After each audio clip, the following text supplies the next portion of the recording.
excelentíssimo senador Ângelo Coronel, excelentíssima deputada Lídice da Mata, senhoras e senhores senadores, deputados, é uma grande alegria poder participar de um evento tão importante e poder aqui humildemente trazer uma contribuição. Eu acho muito importante falarmos no contexto atual da fake news, porque nós verificamos que cada vez mais as pessoas utilizam a internet para tudo. Elas estão, infelizmente, esquecendo dos jornais, das televisões, das notícias e usando a internet. E a internet também se tornou a praça do debate político e das informações. E se a vida está ocorrendo na internet, é lá também que, de certa forma, o mal vai buscar se procriar e se compartilhar. E falando aqui em relação a fake news, eu acho aqui importante trazer para as senhoras e senhores um conceito. Se nós vamos combater as fake news, a primeira coisa, vamos defini-la. Porque se não definimos o mal que nós estamos buscando combater, haverá riscos de injustiças. Então, aqui, humildemente, eu trago aqui uma sugestão de conceito, que fake news seria a desinformação com a intenção de prejudicar alguém. É você manusear a verdade, é de você modificar a verdade, é de você criar uma mentira para trazer um prejuízo. Mas eu vou mais além. Num contexto eleitoral, eu vejo que a fake news poderia ter mais um elemento. Na fake news eleitoral, haveria o contexto ainda de beneficiar um candidato. Então, por exemplo, quando o candidato, na sua campanha, alega que construiu 10 mil casas populares, quando não construiu alguma, eu vejo que, nesse caso aqui, nós temos também fake news e que merecem ser combatidas. E as fake news, elas se utilizam da internet, se utilizam de todos os elementos possíveis, desde o antigo SMS, que hoje em dia pouca gente utiliza, passando por e-mails, redes sociais, WhatsApp e que tais.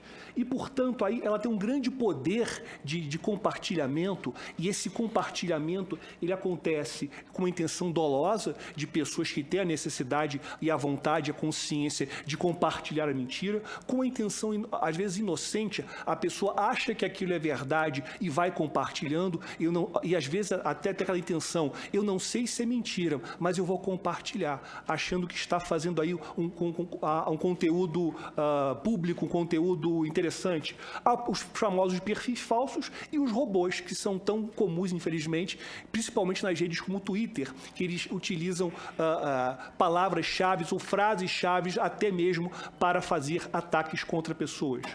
E é interessante falar que a questão da fake news ela não é um fenômeno moderno ou um fenômeno digital. É um fenômeno que já é muito antigo. Eu poderia citar aqui como nos precedentes, até fazer uma homenagem aqui ao nosso general, a Operação Fortitude na Segunda Guerra Mundial, em que foi uma operação de desinformação para que os aliados ocultassem por onde fariam a invasão à Normandia.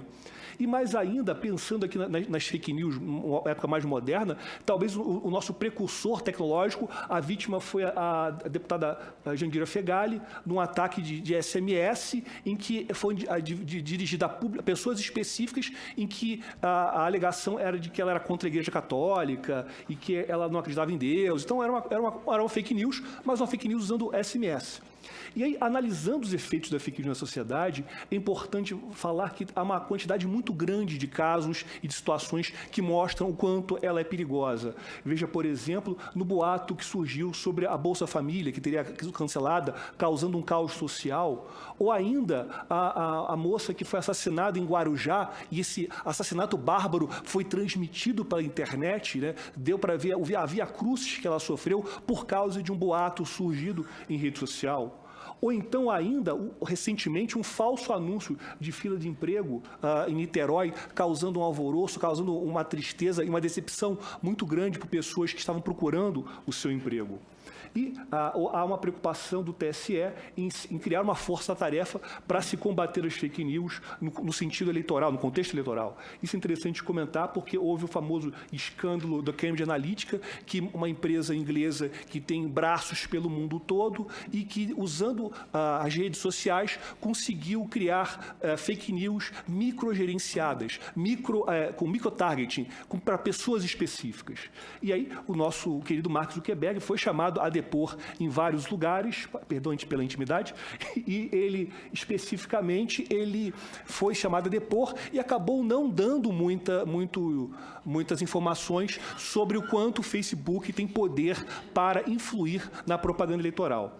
A jornalista Carol Wallad, do The Guardian, ela mostrou o quanto as fake news acabam influenciando as eleições, como no caso do Brexit, em que uma determinada área da Inglaterra, se não me falha a memória, votou a favor da saída da União Europeia, mesmo essa área tendo sido muito beneficiada pela União Europeia. Ou seja, como é que alguém vai votar contra algo que lhe beneficiou muito? Foi por causa da fake news, conforme a jornalista apurou. E é interessante que, para criar fake news, não precisa de um grande conhecimento tecnológico.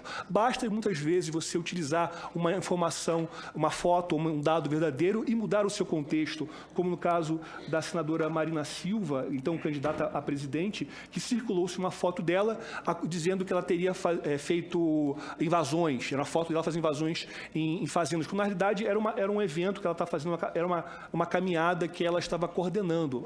Ou seja, era um ato positivo dela, que foi usado no sentido negativo.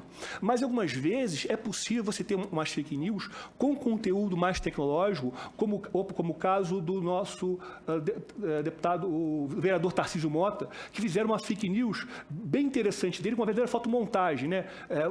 Simulando algo da TV Globo, uma reportagem da TV Globo, dizendo que ele participaria de um rodízio de pizza, churrasco, sushi com eleitores de Botafogo, ou seja, era uma forma de diminuí-lo, de desprezá-lo. E o Tarcísio, ele deu uma resposta muito interessante e muito viva, né? Ele fez até pouco caso, né? Estão falando que, na realidade, isso é uma fake news. Se me conhecessem, saberiam que eu gostaria de pastel com caldo de cana. E vamos, então, combater a gordofobia. Então, ele deu uma resposta à fake news de uma forma divertida e à altura.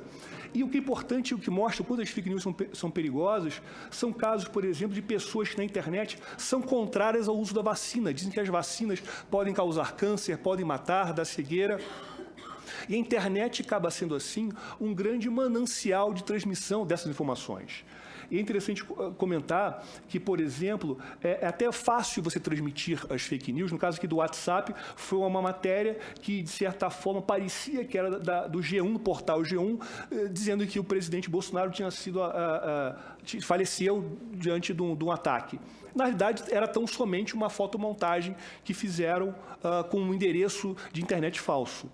As normas aplicáveis aqui, eu acho interessante comentar que a mais importante é a Constituição. A Constituição, ao estabelecer que a liberdade de expressão, a liberdade de pensamento, ela, por outro lado, ela não dá muito limite. Como se vai verificar o limite da liberdade de expressão? Eu acho muito difícil, muito perigoso, quando leis definem muito em forma aberta o que seria a desobediência, o que seria o abuso, o que seria o absurdo. Porque, por exemplo, nós temos aqui a calúnia no Código Penal, com uma pena muito pequena, de 6 meses a 2 anos. É um crime de menor potencial ofensivo e que não tem prisão. Muitas vezes, alguns criminosos se gabam numa audiência dizendo, olha, foi pouco, olha, até valeu a pena, pelo custo-benefício valeu ter te xingado. Então, acaba não tendo a coerção ou a denunciação caluniosa, que é também você dar origem, dar motivo de uma investigação sem ter verdade, sem ser verdade. Eu acho importante, especificamente falando sobre o Código Eleitoral, que o artigo 323, ele estabelece como um crime, mas com uma pena muito pequena, divulgar na propaganda fatos que sabem verídicos. Mas o seu parágrafo único, ele coloca apenas um agravante se o crime é praticado pela imprensa, rádio e televisão.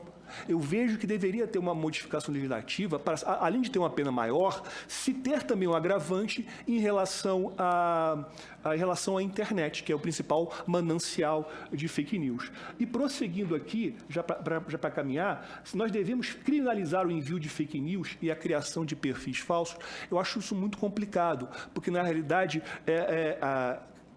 criminalizar fake news se também implica em justamente criminalizar quem compartilha sem ter o dolo. E como você vai comprovar que aquela pessoa, aquela senhora, aquela dona de casa do interior do país, ela tinha o dolo, tinha vontade de praticar a fake news? Isso é muito difícil. Eu acho que isso vai trazer um efeito resfriador à nossa liberdade de expressão. As pessoas vão ter medo de se expressar. E eu acho muito interessante, já caminhando aqui para o final, eu gostaria de falar aqui em relação às medidas que eu acho interessante, sugestões, definir o que é fake news, uma alteração legal do artigo 323, né, para incluir a internet, definir sanções, formas de combate e medidas coercitivas, também definindo aqui, não sei se já morreu aqui, pode passar para o meu slide, mas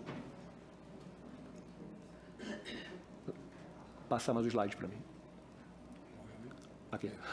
Que existe uma cooperação das empresas de internet, que existe também uma capacitação das empresas, do poder público, da sociedade, uma adesão à Convenção de Budapeste, que eu acho muito importante, que o Brasil possa combater cybercrimes no mundo.